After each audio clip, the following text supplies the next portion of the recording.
बार जोरदार ताली बजाएंगे सभी लोग। अजय टंटा जी भी हमारे बीच आए हैं, जोरदार ताली बजाएंगे।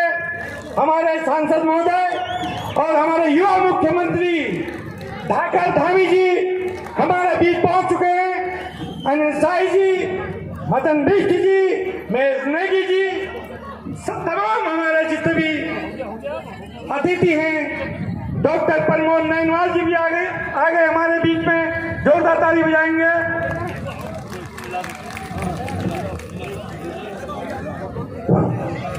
क्रमबद्ध आप अपने अपने सीट ग्रहण करेंगे।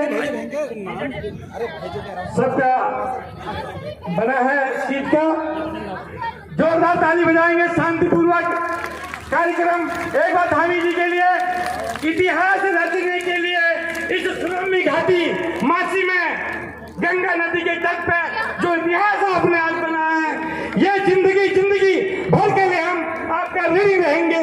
एक बार जोरदार ताली बजाएंगे पुष्कर धामी जी जिंदाबाद। युवा दिलों की धड़कन, युवा नेता, अपने फैसले लेने में बेबाक ऐसे मुख्यमंत्री आज मासी में आए हैं, बहुत हर्ष का विषय है। एक बार जोरदार ताली बजाएंगे मेरी बहनें, मेरे भाई लोग। आवाज नहीं आ रही, जोर जोर से। बहुत बहुत धन्यवाद। आज ऐसा प्रतीत हो रहा है जिस प्रकार अयोध्या में श्री राम की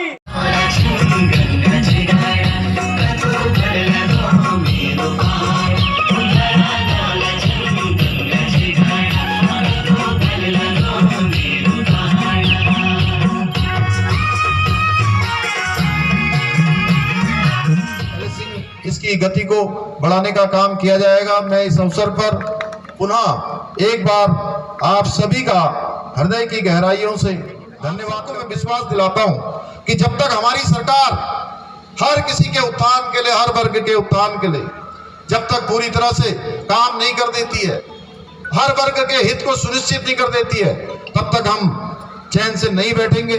आज के इस अवसर पर अभी भाई हमारे सांसद अजय टंटा जी ने, हमारे यहाँ के विधायक जी ने, अनिल भाई ने, साई जी ने कुछ घोषणाओं के लिए मुझे पहले से ही मैं वहां से कुछ तैयार करके लाया हुआ था, तो मैं यहाँ पर घोषणा करता हूं कि द्वाराहाट विधानसभा के ये मासी स्थित जो अति प्राथमिक स्वास्थ्य केंद्र है, इसका उच्चीकरण किया जाएगा। चौखटिया स्थित प्रेमपुर से छिताड़ी कुरनी तक मोटर मार्ग का नवनिर्माण किया जाएगा। चौखटिया विकासखंड के ढौन बीठा चौरा मोटर मार्ग का सुधारीकरण किया जाएगा। चौखटिया से खीड़ा खड़ा खड़क से झुमा खेत तक मोटर मार्ग को बनाया जाएगा। टूटी सड़कों की तत्काल मरम्मत करवाई जाएगी और जो पहले से जो सड़कें विधायक निधि में भी कटी हैं, उनका भी परीक्षण करवा के किस विभाग में उनको लिया जा सकता है, उसको भी दिखवाया जाएगा। अन्य जो प्रस्ताव माननीय विधायक जी ने भी दिए हैं, उनका भी मैं परीक्षण करवा लूंगा और परीक्षण करवा के उन सभी को उन योजनाओं में शामिल किया जाएगा। एक काम, अनेकों योजनाएं आज प्रधानमंत्री मोदी जी के नेतृत्व में आज चल रही है। एक समय था जब हम चाहे कोई भी मंच होता था, उस मंचों पर बात नहीं करते थे, हमारी बात सुनी भी नहीं जाती थी। अभी रूस यूक्रेन युद्ध हुआ और इस रूस यूक्रेन युद्ध में प्रधानमंत्री मोदी जी के आह्वान पर रूस और यूक्रेन ने 4 दिनों तक युद्ध विराम कर दिया। और युद्ध विराम ही नहीं किया, हमारे जितने भारत के बच्चे हैं, उन भारत के बच्चों को सकुशल स्वदेश लाया गया, उनके लिए विशेष व्यवस्था की गई। और इतना ही नहीं, आज हमारा देश किस स्थिति में पहुंच गया है, जहां भारत के बच्चे तो तिरंगा लेकर यूक्रेन की सीमा से आसानी से बाहर आ रहे थे, शांतिपूर्ण तरीके से अपने अपने गंतव्य को प्रस्थान कर रहे थे।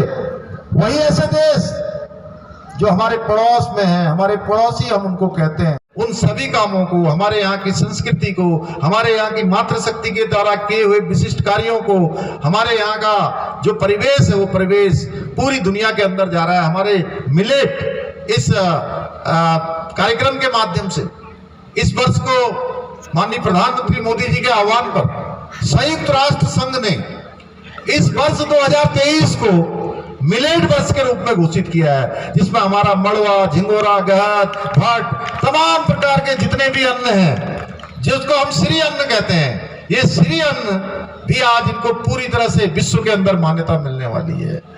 ऐसे अनेकों कार्य आज आदरणीय प्रधानमंत्री मोदी जी के नेतृत्व में हो रहे हैं। भाइयों बहनों, जब पूरी दुनिया ये कह रही थी, आप याद करिए जरा, कोरोना जब 2020 में अपने पांव पसार रहा था, उस समय कैसी स्थिति हो रही थी।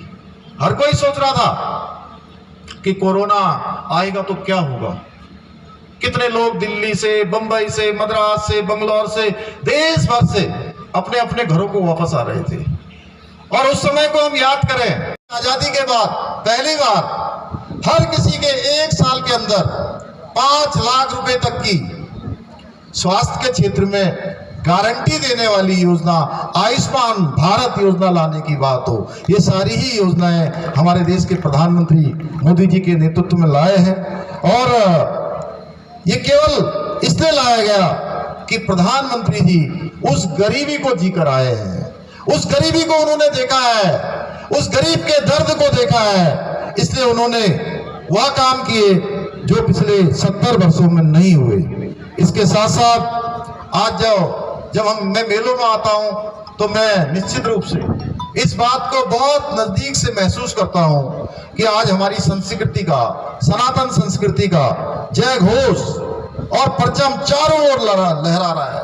हमारे मंदिर हो, तीर्थ स्थान हो, चाहे आज अयोध्या में भगवान राम का मंदिर बन रहा हो, बाबा विश्वनाथ की नगरी, महादेव की नगरी काशी विश्वनाथ में, चाहे वो दिव्य काशी हो, भव्य काशी बन रही हो, या उत्तराखंड के अंदर हमारे केदारनाथ का पुनर्निर्माण हो, बद्रीनाथ का मास्टर प्लान हो, या हमारे इस भाइयों बहनों, अभी हमारी सरकार का 1 साल का कालखंड पूरा हुआ है।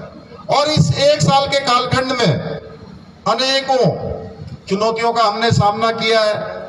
हर क्षण और हर क्षण, हर पल कोशिश की है कि राज्य को आगे बढ़ाया जाए, हर दिशा में आगे बढ़ाया जाए, चाहे समान नागरिक संहिता की बात हो, या प्रदेश के अंदर कठोर धर्मांतरण कानून लाने की बात हो, या नकल का, पूरे भारत का सबसे कठोर कानून लाने की बात हो, या लैंड जिहाद के नाम पर तमाम प्रकार के अतिक्रमण को और कब्जे को मुक्त कराने की बात हो। हमने ठोस निर्णय लिए हैं। वहीं हमने पर्यटन के क्षेत्र में नई पर्यटन की नीति लाकर, सौर ऊर्जा के क्षेत्र में नई सौर ऊर्जा की नीति लाकर, स्टार्टअप और हमारे उद्यान के क्षेत्र में तमाम प्रकार से पॉली हाउस बनाने की योजना हो, स्वरोजगार को खड़ा करने के लिए अनेकों क्षेत्रों को प्रोत्साहन करने की बात हो, या हमारी माताओं बहनों के कष्ट को कम करने के लिए हमने यह भी तय किया, जो अंत्योदय के कार्ड धारक हैं, उन अंत्योदय के कार्ड धारकों को 1 साल में 3 गैस के सिलेंडर मुफ्त में देने की योजना है। वह योजना भी हम धरातल पर लेकर आए हैं। भाइयों बहनों, 1,82,000 परिवारों को 1 साल के अंदर गैस के 3 सिलेंडर हम मुफ्त में देने का काम कर रहे हैं। और अखबारों में देखा होगा, टेलीविजन में देखा होगा, या सामान्य चर्चा, आम चर्चा में भी आपने सुना होगा कि रामनगर में G20 की बैठक हो रही है। और रामनगर से आप लोग निकलते हैं, आप रामनगर से जाते होंगे, आप देखिए कि रामनगर का नजारा ही बदल गया उस बैठक के बाद। और इतना ही नहीं, जिस प्रकार से हमारे यहाँ पर अभी बच्चे सांस्कृतिक कार्यक्रम यहाँ पर अपना कर रहे थे, तो उस रामनगर की G20 की बैठक में हमारे पूरे प्रदेश के, कुमाऊं के, गढ़वाल के, जौनसार के, भावर के, तराई के, मैदान के, पहाड़ के, सारे जितने भी हमारे सांस्कृतिक, हमारे परिधान हैं, सांस्कृतिक हमारे गाने हैं, सांस्कृतिक संगीत है, उन सब का प्रदर्शन रामनगर के मंच पर उन विदेशी जो प्रतिनिधि आए थे उनके सामने किया गया। और इतना ही नहीं भाइयों बहनों, इस कार्यक्रम के माध्यम से, ये कोई G20 के जो कार्यक्रम हमारे प्रदेश के अंदर हो रहे, ये कोई सामान्य कार्यक्रम नहीं है। इन कार्यक्रमों के माध्यम से हमारा उत्तराखंड पूरी दुनिया के अंदर जा रहा है। सारे मंदिरों का एक मंदिर माला मिशन के नाम पर मास्टर प्लान बनाने का जो लक्ष्य हमने लिया है, वह इसी कड़ी का हिस्सा है। इस कड़ी के माध्यम से भाइयों बहनों, आने वाले समय में जिस प्रकार से 4 धाम यात्रा संचालित होती है, उसी प्रकार से ये हमारे मानस खंड की यात्रा और कैलाश मानसरोवर की यात्रा भी आने वाले समय में प्रारंभ होगी। आज हमारे सभी स्थानों का, देव स्थानों का ये उत्सव और उत्थान दोनों साथ साथ हो रहा है।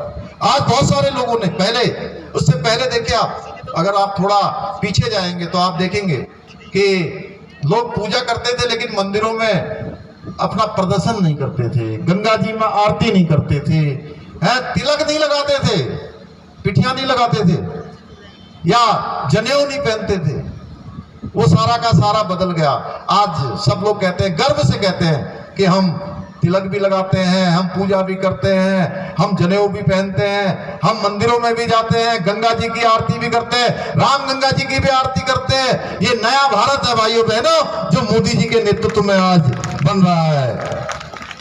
यह अमृतकाल भारतवर्ष के पुनरुत्थान का काल है और ये अमृतकाल भारत को पुनः परम वैभव तक पहुंचाने का काम है। आदरणीय प्रधानमंत्री जी के मार्गदर्शन में चलकर हमारी में भले ही पूरी तरह से सफल नहीं हुए हों, लेकिन हमारा बिल्कुल लक्ष्य तय है, दिशा स्पष्ट है कि हमको किस दिशा में जाना है, हमको क्या काम करना है। यही कारण है कि आज आप सबका भी इतना प्यार मिल रहा है, इतना समर्थन मिल रहा है, इतना आशीर्वाद मिल रहा है और हम अपने कार्यों से जो भी काम हम आगे बढ़ा रहे हैं उनसे जनता के विश्वास को और अधिक मजबूती से हमारे साथ खड़ा किया है। उनका विश्वास ही हमें आगे बढ़ने की प्रेरणा भी दे रहा है, आगे बढ़ने की शक्ति भी दे रहा है। उत्तराखंड को हिंदुस्तान का श्रेष्ठ राज्य बनाने के लिए विकल्प रहित संकल्प लेकर और संकल्प नए उत्तराखंड का लेकर हम चल रहे हैं। उसके कुछ पड़ाव हमने अभी पार किए हैं और कुछ पड़ाव अभी पार करने हैं। एक वर्ष के दौरान हमने जनता से अपने किए वादों को या तो पूरा किया है या उस दिशा में निर्णायक रूप से हम आगे बढ़े हैं। नई शिक्षा नीति को और नई खेल नीति को हमने उत्तराखंड के अंदर लागू किया है। राज्य आंदोलनकारियों के 10% क्षैतिज आरक्षण को भी हमने अपनी मंत्रिमंडल में उसको मंजूरी दी है। इतना ही नहीं, जहां मेरी माताएं बहनें इतनी बड़ी संख्या में यहाँ पर आई हैं, मैं आपको बताना चाहता हूं कि हमने माताओं बहनों के लिए, उनको आगे बढ़ाने के लिए 30% का क्षैतिज आरक्षण भी सरकारी नौकरियों में सुनिश्चित किया है। उसका भी विधेयक विधानसभा के अंदर पारित किया है। हमने इन सभी कठिन परंतु राज्य के लिए जो आवश्यक कार्य थे उनको कम समय में करके दिखाया है।